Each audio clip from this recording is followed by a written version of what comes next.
Hey, uh, good day, bright, wonderful people of the internet. This is the Game Mechanics. Um, our normal lead host, Andy, or Sandpunk, or his royal squeezable Charmin, uh, is not available tonight.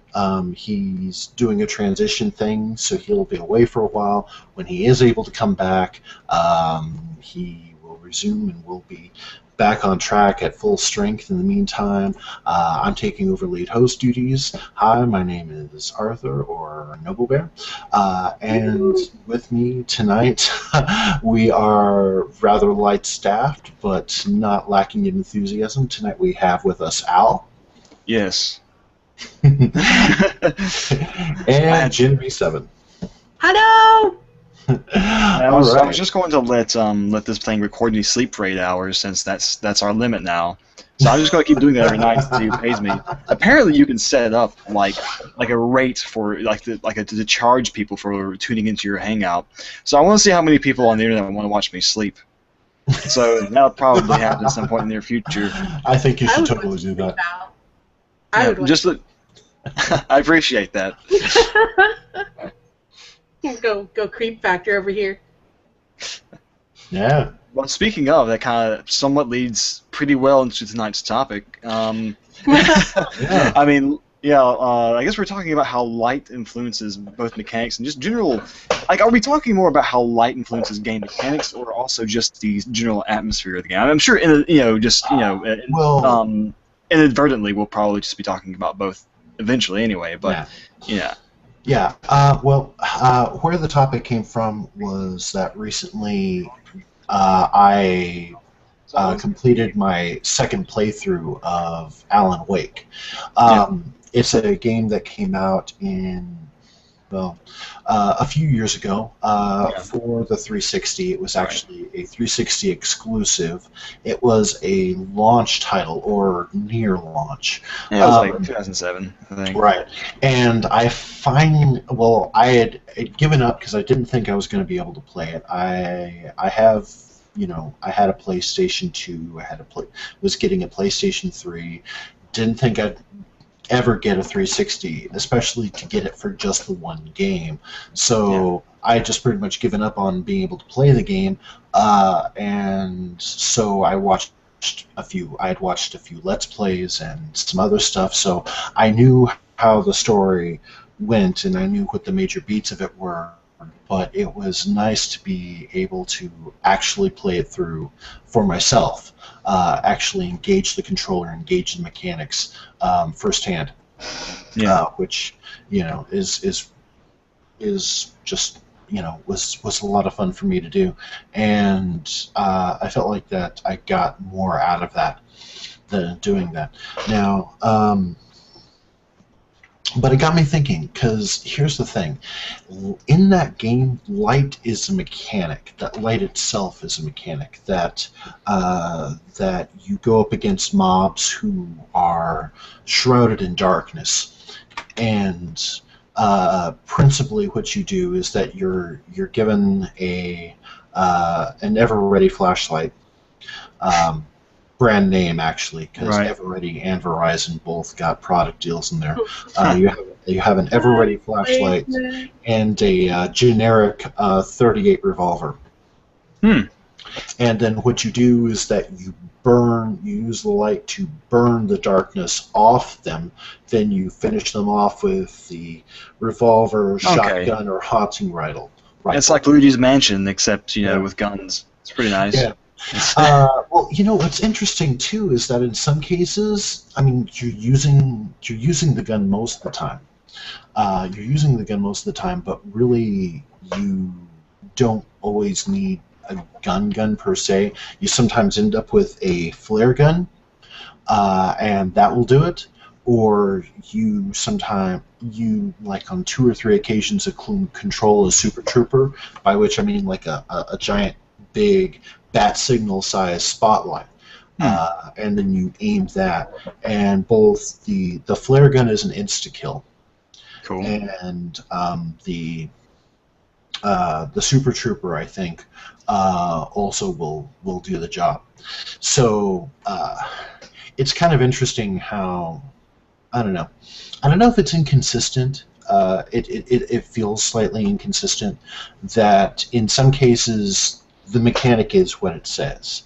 You use light to heal. You use light to defend yourself against the citizenry now controlled, killed, and then reanimated by darkness. Um,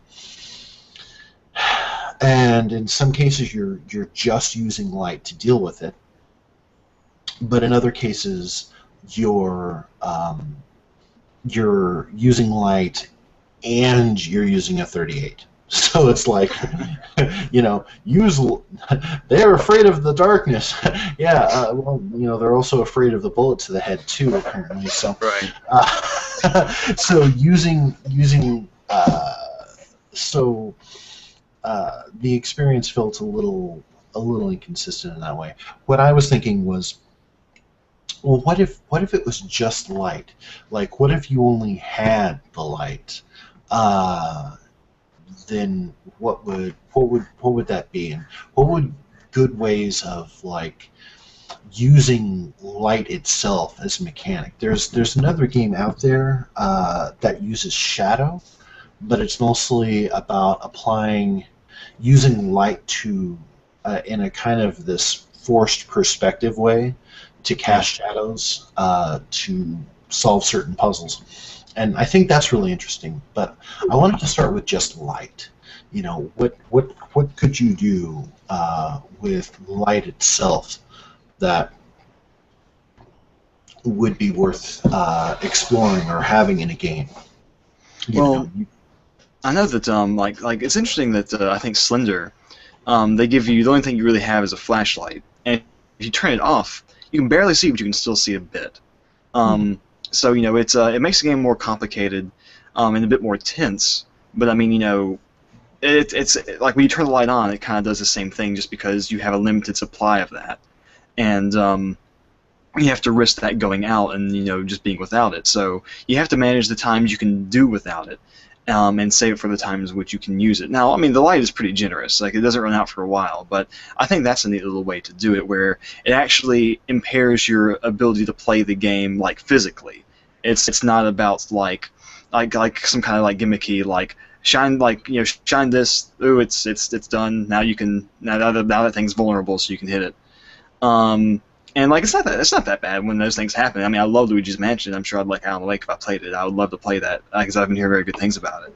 But I mean, I think it's nice when the environment is a factor when light is also a factor, because it kind of forces you to think about the management of your light and in what way you can use the environment and what have you at your disposal in order to figure things out and advance in the game. I'm trying to think of another another. That's right, and that one thing that came to mind was like an analog gaming, like just tabletop stuff, where different different races and such have like different fields of vision based upon how their eyes receive light. Dwarves have dark vision, and humans have normal vision, and like that will greatly influence how your character experiences the game, especially if they're doing a lot of dungeoneering and such like that. So I think I like light in the sense that it creates like mechanics you have to remain conscious of, and it definitely makes how you experience the game very different depending on how it's being used. That's interesting. Light is a usable resource. Yeah. An exhaustible resource. Yes, and there's a lot of different games that use light as especially like in puzzle games, like in Zelda. Like just to go back to the first one, you'd have to use the candle in order to create light to see certain dungeons. You didn't have that item. You would have to just feel your way around, and you could still do something that way, but it was just much more difficult. Now that isn't necessarily like a very like faceted use of light, because I mean, it's just you press one button and it's like turning a light switch on. It doesn't really do much, in a controlled space. But when you extrapolate that, I think, into games like in Dead Space, where sometimes the light will just randomly shut off. and like there's that scripted, like you'll just be in a room and the light goes off, and that completely screws whatever you're doing at that time. So like there are a lot of different ways that light can affect how you play a game. Boy, Dead Space, boy, that's a game that had a lot of promise, but ended up being, instead of being good survival horror in space, it was just a it was just shooting monster shooter. It was basically survival horror for jocks, essentially. Yeah. But And the light thing is really interesting. Just it randomly. They did have some interesting. Sorry. Yeah. And they had some stuff that they kind of fixed later, but then they ended up making different mistakes that were almost or just as bad, like substituting bad and no scripting to being over scripted in a way that was still fairly terrible, but it sounded better, and they had, somehow it's like it was just I think that's something that we might just have to sit there and just pick apart at a certain point, because doing survival horror in space, I think, would be really interesting and still really worth exploring. And also too, it's like you're doing it with this smart guy. He's an engineer, but he doesn't spend any time engineering. Now, you might say, well, it's because he didn't expect to get thrown into the situation with all of these monsters around, except that he spends all his time not solving problems as an engineer. He ends up picking up and using industrial tools, and so he ends up solving problems as well as like a guy who would use those tools would, and the extent of his engineering is like kind of this George Jetson school of engineering, where it's like push the button, or turn the wheel or something really simple like that.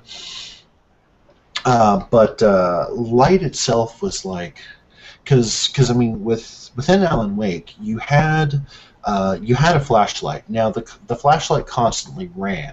However, you could ratchet it up to be focused, but when you focused it, you were burning through the light energy. Now that light energy would regenerate, but slowly. So to get it back more quickly, you would constantly have to pop in batteries. So literally, it was a light gun of sorts. You've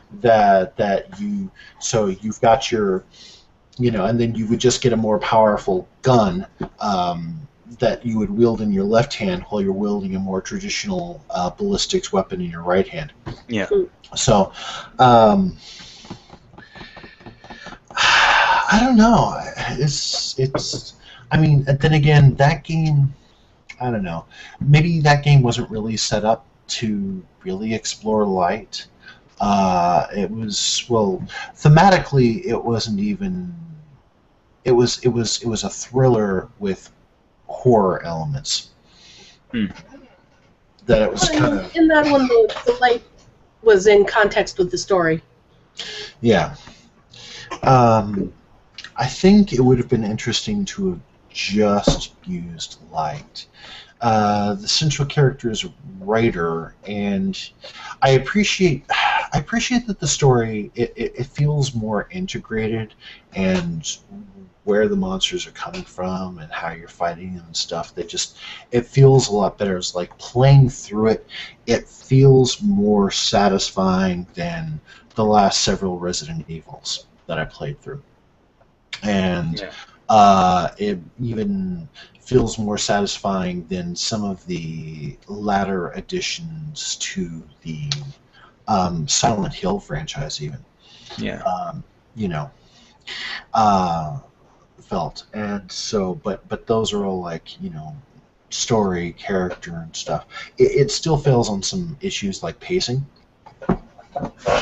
Um, but yeah, what I was just thinking, well, but to just abstract light itself and using that as a mechanic, I'm just wondering. It's like I don't I know. do like the idea of it being, a resource you have to replenish because you exhaust it. Links of the Past play with that a little bit, where even if you're just using the lantern to light torches, that would expend some magic power. And, in a situation where you're using a lot of magical items and you have to, have some left over for, to light a lantern in order to like open a door or just to see in a room, that's just a really nice way to create an actual sense of challenge and force you to kind of manage your resources really well. And another cool thing, resource management. Sorry, just inventory resource management. Those are big hallmarks of survival horror, and that kind of existed here. I kind of would like to see that, especially because something that they do between levels is they reset your inventory. That they'll stock you up with a lot of stuff. They'll stock you with things periodically. In normal mode. In normal mode, they just like give you things. That you get stocked up with a lot of stuff, and then there's also hidden caches that if at certain points you veer one way instead of following the central path, you'll discover a hidden cache that'll also have some extra goodies in it. And then just before like a major boss fight, then they'll just load you up with stuff. Here, just have a bunch of shit. And so it's cool. But then like after the boss fight or between chapters or chapter events, you'll get your inventory almost completely reset. And for one reason provided by the plot or another, you suddenly don't have the stuff that you just finished building all up. And I think it would have been interesting to have a way of having that carry over. Yeah. It might have, I don't know, it might have been contrary to some of the things that they wanted to do playstyle-wise, but I think having that where you've got, batteries or torches or kindling, or in Resident Evil, your Zippo lighter is a resource that you're constantly referencing back to, and it only has so many uses that you fill it up, and at a certain point, if you want to burn or use it in certain ways to eliminate certain obstacles, then you've got to have fuel on hand for that. In Resident Evil 3, you actually first find the lighter, but it's not good for anything. It's just the lighter. You have to then hunt around a bit and find fuel, and then combine the two in your inventory to make a usable item. And so something like that could be interesting, where it's just the things that you need to make light. And it would be interesting to have a game where you had a bunch of different ways where you could make light. One of them could just be you could start off with something simple like just a pack of matches, and then later on you find a fire starter. A little bit later on after that you find a hardware like some flashlight and batteries. And you're upgrading as you go along, but even more than still, it's like you shine the light at things and that's your weapon. That's cool. It certainly is different than just shooting things, but it was like I'm like, could you perhaps use light to solve problems in interesting ways, like you go into a cave and there's a lot of crystalline, growths or whatever, and perhaps reflecting or refracting light in certain ways could do something. Yeah. Or you know. Prince of Persia: Sands of Time has a similar thing like that. It was like this library with a lot of mirrors, and the ceiling was open, so you would have to like get one mirror to focus on the light from the ceiling, and then use that light to project onto other mirrors until you know lit something up. Yeah. Oh yeah, I remember those. Mm. Yeah. If we went more sci-fi with it, but still had light as a mechanic, so that could be interesting. Because then you could start playing around with advanced concepts like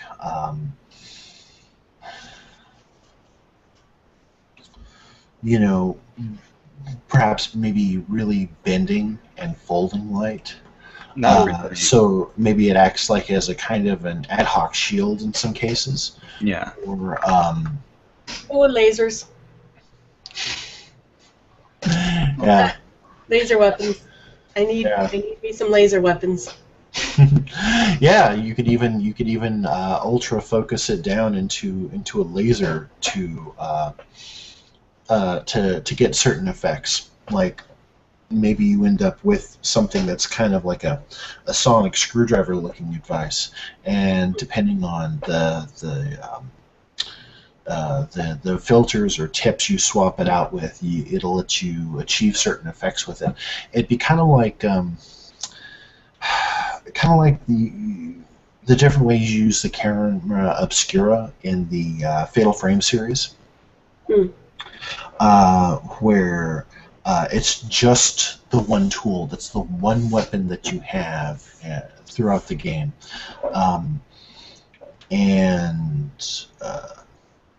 but you can unlock or discover different filters for it that'll let you achieve certain effects for combating the ghosts. And it'd be interesting maybe have something like that for this as well, maybe. And it would also let you maybe have different types of, if you went a more sci-fi angle, it might even let you have different and varied types of villains.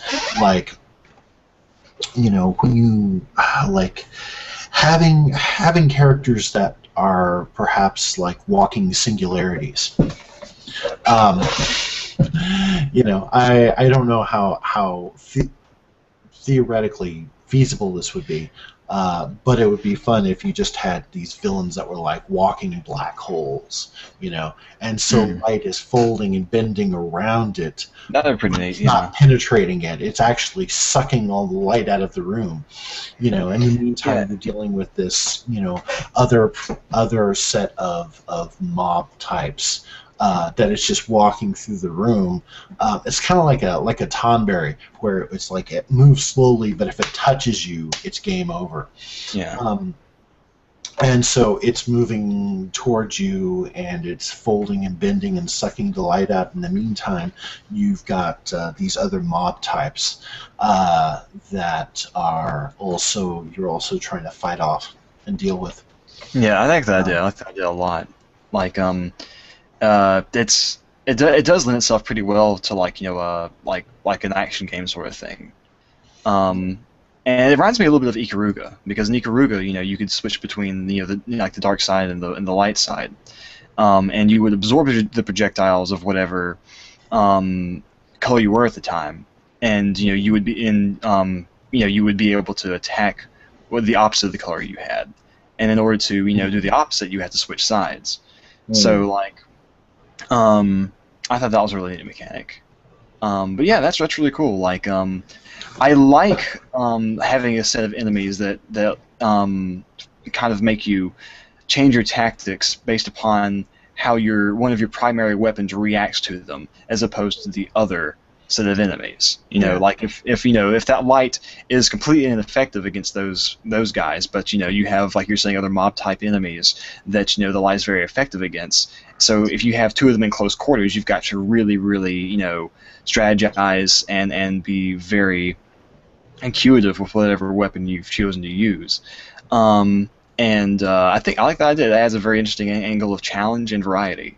So that's something I'd like to see. Yeah, it would be interesting even then to play too. It's like maybe you have an HUD and the your HUD display, uh, and you could add different filters to it and switch between them so that you're actually viewing different parts of the visible light spectrum. Oh, that would be neat. Yeah. And even letting you see like infrared or ultraviolet, Yeah. perhaps, and that you'd have to kind of, I don't know, um, or maybe even have it built into the same device, so that in some cases you're projecting light, but you're projecting along a certain visible light spectrum, and then this is also how you're seeing the villains, seeing the mob types coming in. So, like, you'll maybe get one type that's, only visible through the ability to perceive infrared or ultraviolet, Yeah. because of how they're cloaked or whatever. That can be cool, you know. Um, it'd be I interesting. think. Go ahead. I was just free associating and wondering if perhaps even maybe certain types of colors or something could uh, be played with, Oh yeah. because you're talking about how the light reflects off that, and it's through our perception of that information that creates the color. Um, Yeah.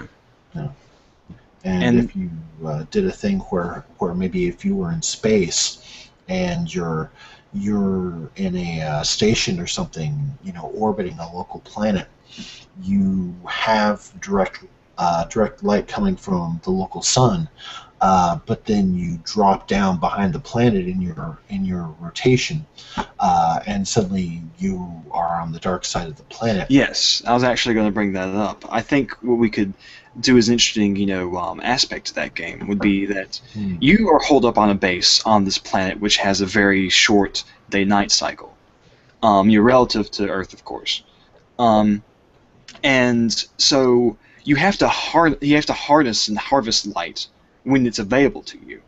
And you then put the stored energy into different things, and how much of what things you put that into will be Hmm. what you're left with when the dark side comes. Yeah. So if you've charged your weapons up, but you've left your resources to dwindle, then you might die just because you haven't done other things, like maybe you have machines that will power construction for um, like protection against whatever it is that's on that planet.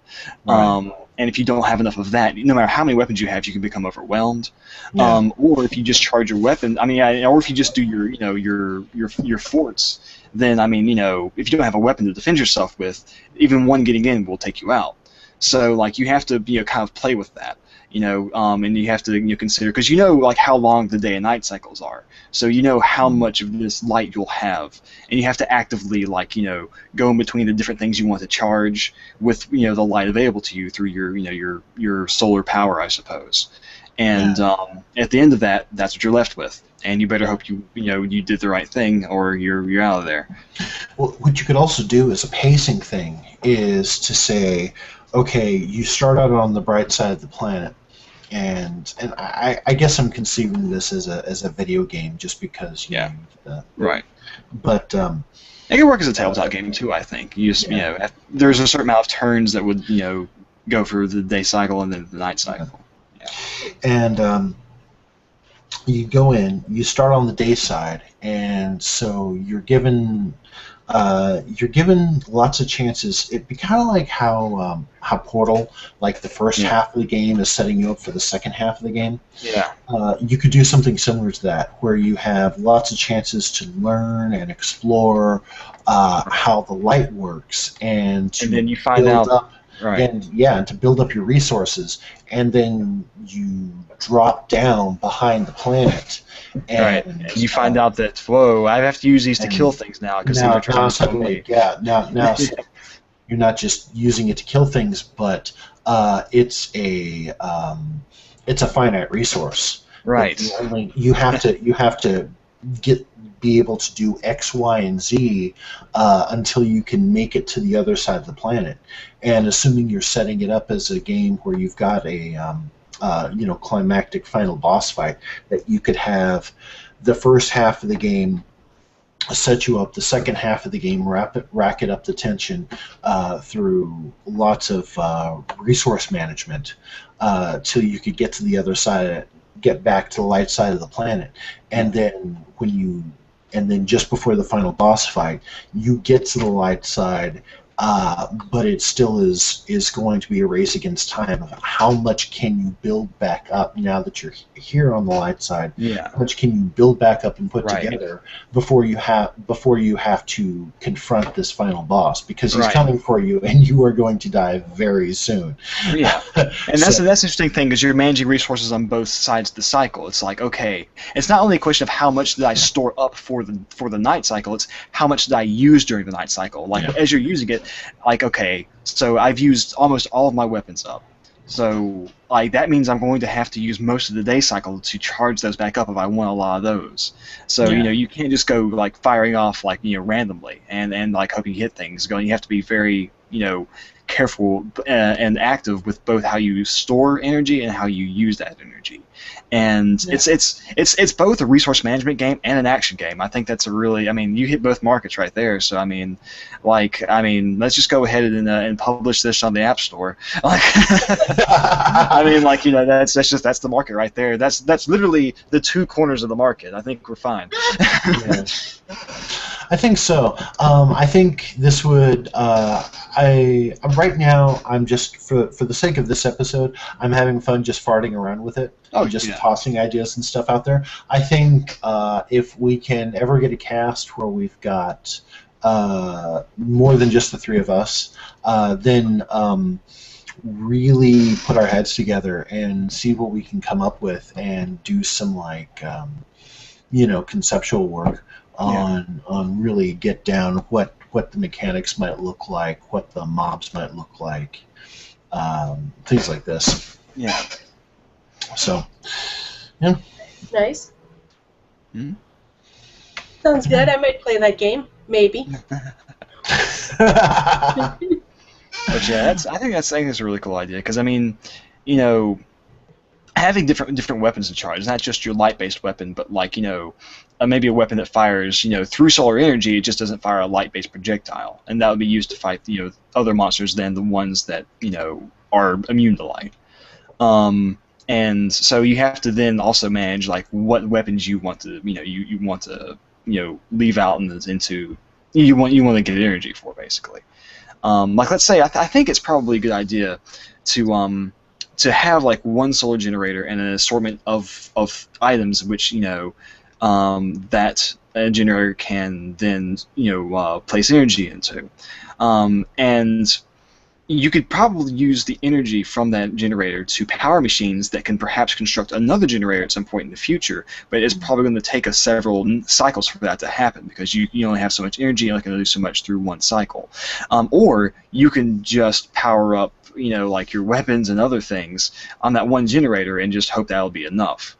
So it's like you're suffering in the short term by not making or by making another generator, but you're benefiting in the long term. It's just the question is if you can survive those short term setbacks. I don't know. I think it's you can do a lot of stuff with this. I think it's actually a really cool idea. Yeah. Yeah, it'd be interesting to see too what kind of games this might come out of, because there are survival games where you have your one base of operations and you're going out into the different areas and collecting up enough, making sure you have enough wood or hunting enough game for meat and such like this, and then coming back to your central hold point. But of course, you have the games like Alan Wake or like Dead Space or like 90% of video games out there where it's you go to the next level or you go to the next area and you leave whatever you were at behind you typically. only in a few cases, like say in Resident Evil Zero, or I think I want to say God of War 2. This might have been done in God of War 1 also, but you basically where you spend most of the game, moving forward until a certain point where you actually come back around. Not just as a level design, but like as an actual thing where you actually come back and it's like, oh, I'm back here now, Right. And you get a chance to revisit that area. So anything that you would have left behind there, you can now have there. Yeah. And you kind of use that as a kind of a resource management thing. So yeah, but just basically, if you want it to be more survival, where it's like, do I hunker down or do I, spread out and have different caches in different places, or Yes. where it's almost more about the survival. Or do you keep it like a regular action game where you're constantly moving forward through the different areas and you're shooting things here and now you're shooting things there and now you're shooting things in yet this other different place, and having good theming and stuff throughout. So, like I don't know. Well, I think there should be, if not a main. If this isn't in the main game mode, it should perhaps be an option. But like monster drops for materials, like to use to construct things during the day cycle. So like it might influence your decision to charge weapons, if it means getting more materials for other items. But then I don't like the randomness that comes with that though. I think mob drops are fine if you're going after certain genres or flavors. Like in fantasy, mob drops are fine, or if you're going for something really cheesy, mob drops are fine. But I even like how in Bard's Tale for the PS2, how mobs will drop things, but then you pick it up and it instantly gets converted to cash, because that's the resource that you're really using. And and I always appreciated how it just skipped that step for you. Right. So you're not having to walk around with your inventory all full up until you could finally offload it to a vendor and then go spend the money on something. I don't know if I really support mob drops. I know it's a pretty tough question in this stage. It kind of breaks immersion, unless now this might be good for a different game. Oh, that's what I was thinking. Yeah. But if you're no. But I mean like just thinking about mob drops for a moment, where you're having to struggle and fight these different mob types. But let's say one has a gizzard that genuinely can provide nutritional value, or can that if you cook it a certain way, maybe can yield a poison. That you can coat like a spear tip with or something. Right. I don't think for this game though. No, not for this game. This would be for like a different game. It'd be kind of more along the lines of Turok or Lara Croft in space or something like this. Where you're on an alien planet and you have these different alien types where you literally are having to hunt them, but in doing so they can yield different benefits to you, and it wouldn't even be like WoW, where it's like somehow only every eighth or seventh or eighth bear has a usable pelt, or or has a claw, right? Like bears have this many claws, on their forearms, until you kill them, and then suddenly they have none. Like these all just suddenly just stop being worth anything. Lost them in the battle. It's a really goofball way to have an economy. Right. Yeah. But still, though, it would be worth exploring mob drops as an economy and as a way to advance through a game. that you don't want to fight them, but if you do, then it can yield certain things that you can use to your advantage. And you could have you wouldn't even have to have like a bunch of different skills. You could have just like 3 or 4, well, 3, 5, or 7 skills. Yeah. And you're choosing to build up between them. Maybe just 5. And yeah, you could do that. That'd be cool. But getting back to light, I almost wonder if. See, one of the things that I keep coming back to also is, does the game have to have a weapon per se? Can it be just a defensive thing? Because I mean, in Alan Wake, it's a weapon, or in Fatal Frame, the camera obscura is a weapon because you're using it to literally damage and excise these spirits. Yeah. At rest. And so you're basically swapping out a gun for just another type of weapon. But I'm wondering if you would even have, I don't know. I guess if you're playing with light as a concept and using it to survive, I don't see how it couldn't be a weapon. In this type of context, yeah, it can.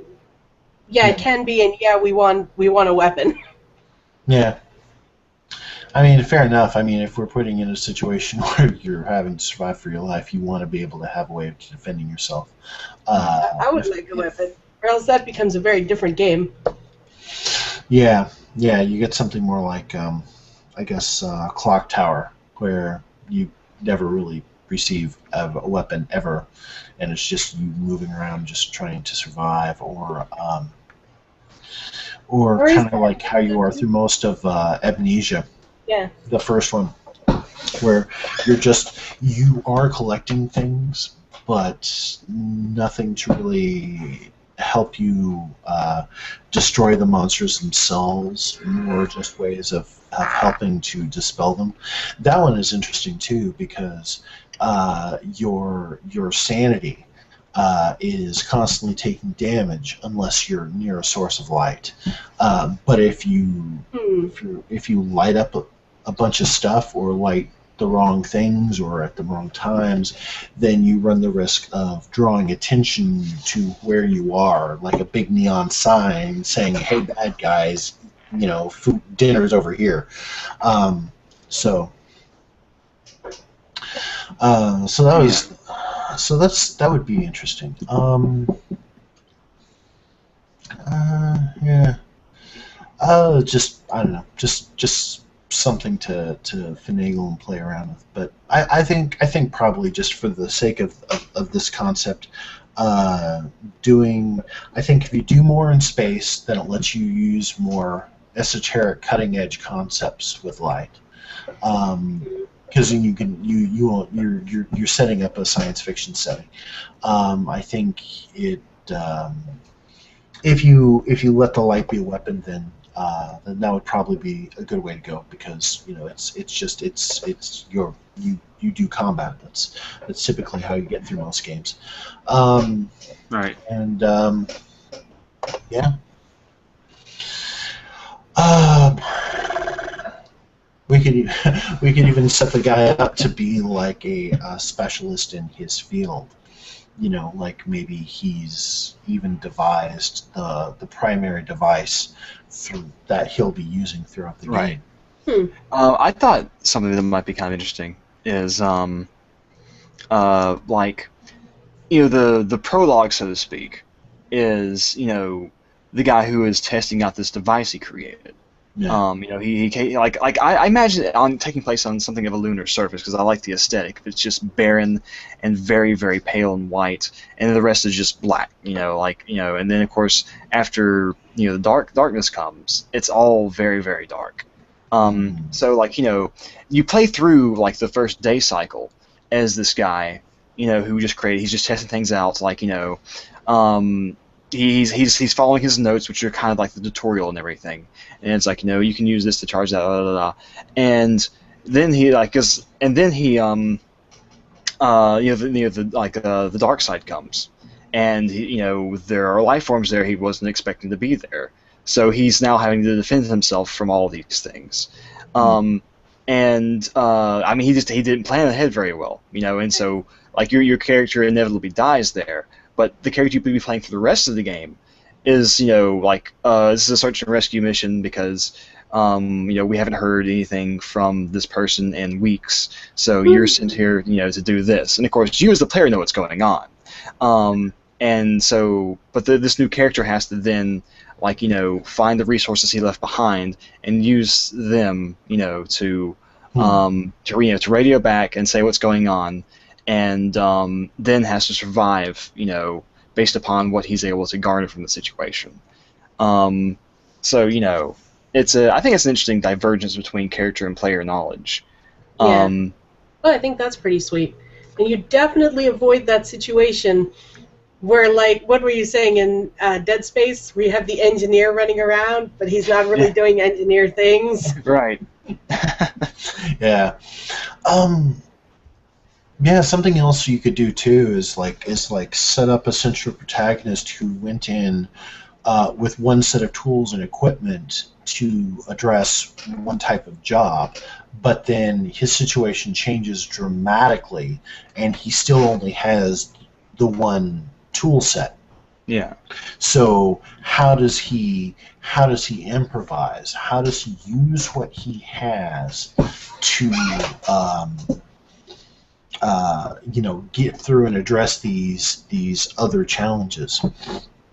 Oh yeah, so maybe some of this wasn't even intended as weaponry in the first place. Right. But... Right. Yes, improvise. But it suddenly becomes that. Yeah. And so it'd be interesting to see how the character could adapt. Now, use the character. See, something else too that might be possible here, but might not fit well with the game, is in Eternal Darkness: Sanity's Requiem. There's a kind of this Book of the Dead sort of tome that you use, and you pick it up at a certain point in the story. And each chapter is a different character at a different time and place. And what happens is that once you pick up the book, you can suddenly start casting spells. Well, you can, once you have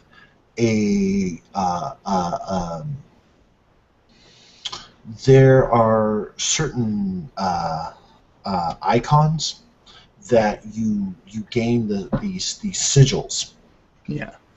I forget what the vocabulary is for the game. I'm hoping that there's not too much not too much frustration from those that would watch this later and go, no, it was called this. And it's like, yeah. I love the game too, and I'm just derping. I'm sorry. But it would be cool to have what you did is you found the sigil, and one would be like a noun sigil, one would be a verb sigil. And then later on you could find a codec that would tell you what that sigil was, or what the word for it was. What you could do in the meantime, though, is that then you would later still find spells that would say, hey, if you put this noun with this verb, then it would give you this effect. Yeah. But before then, you could actually play around with what you had, just putting random nouns and verbs together and discovering spells. You don't know what it's called, and you would still have missing pieces of information, but you could say it's this spell, and you could cast it anyways. Just letting people have the opportunity to play around with that and find things on their own. In some cases, you would have to discover it because, like, there was power circles So like 3, 5, and 7, and so you would actually need to go through and manually rediscover the spell for the next size up. So you know, Yeah. Ragnarok, Paragon, you know, Redgamore, Mantarok, Yeah. boom, it would be kind of interesting to have something similar, not in terms of spells, but just in terms of like, well, you've got this one thing, and you don't quite know what it does, but you know if you put it with one of these other things, that it might together might form something, might let you do something that you couldn't before. Um, you could, um, you know, I don't know. I think I would poo-poo that one. okay. Just in favor of keeping a nice tight focus, that you have the inventory management during the day and the monster fighting at night. Yeah. That you would be adding a third whole major mechanic Yeah. to it. Yeah, I guess so. It's something that might work for a sequel game, because you know how between games they have to try to do something to account for the disconnect of why suddenly, like for instance, all of Samus Aran's stuff is just completely reset. Well, in the game they say, oh well, she's always had it. She just like needs permission to turn it on or something like this. Yeah, maybe. It's kind of weird, but I mean, like what if like in a follow-up game you play so in the first game you would of light game, whatever we'd call it,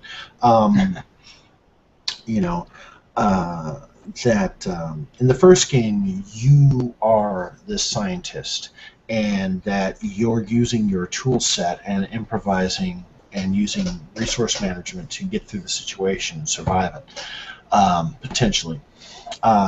In the second game, you are a person that you're kind of familiar with the technology, but because the first scientist was the guy who invented the stuff and revolutionized the technology, you know of his field and are comfortable with some of the technologies in his field, but you don't know the applications until you find his notes. So the second game could be about you discovering his notes, you discovering things and technologies and bits and parts that he would have used for something. Right. Well, I like Al's thing, where Yeah. in the first game you're not the scientist, you're the rescue worker, and so you have that very limited resource of what you're doing.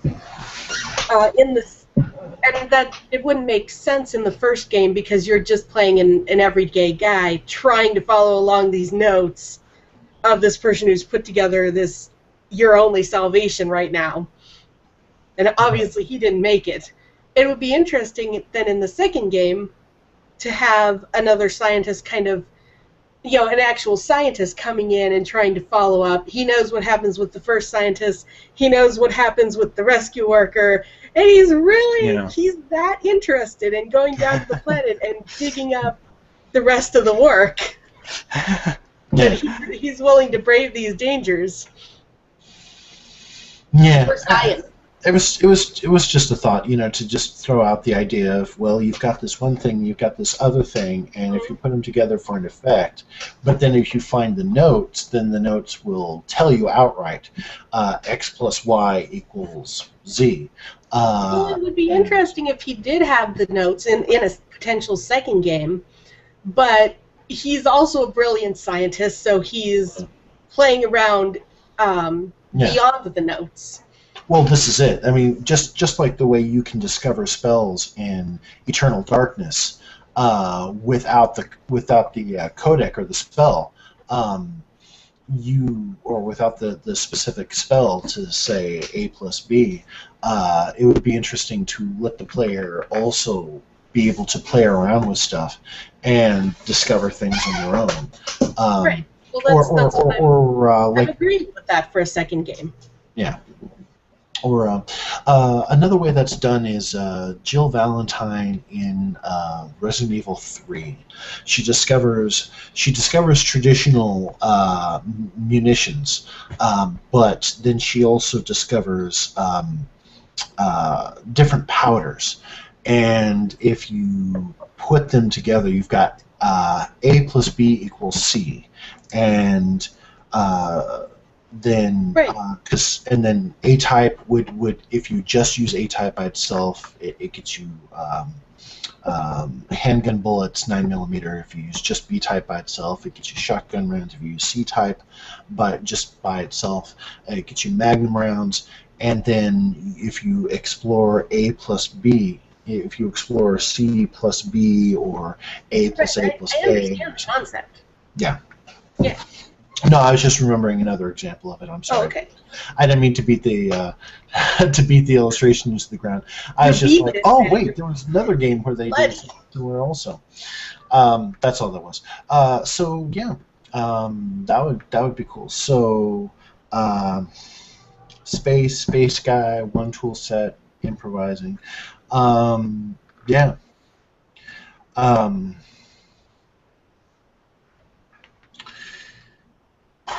so yeah. Yeah, super fun. Yeah. I think so. And I think what we might just do is wrap it up here, and then if it's something that we wanted to explore further, then we could do so when we can get more brains involved and really flesh it out some more. So yeah, we might come back to this game again and explore it some more. In the meantime, for any of you who are seeing this, thank you very much. And I hope you have fun and good games. Okay? Yay, bye! Bye!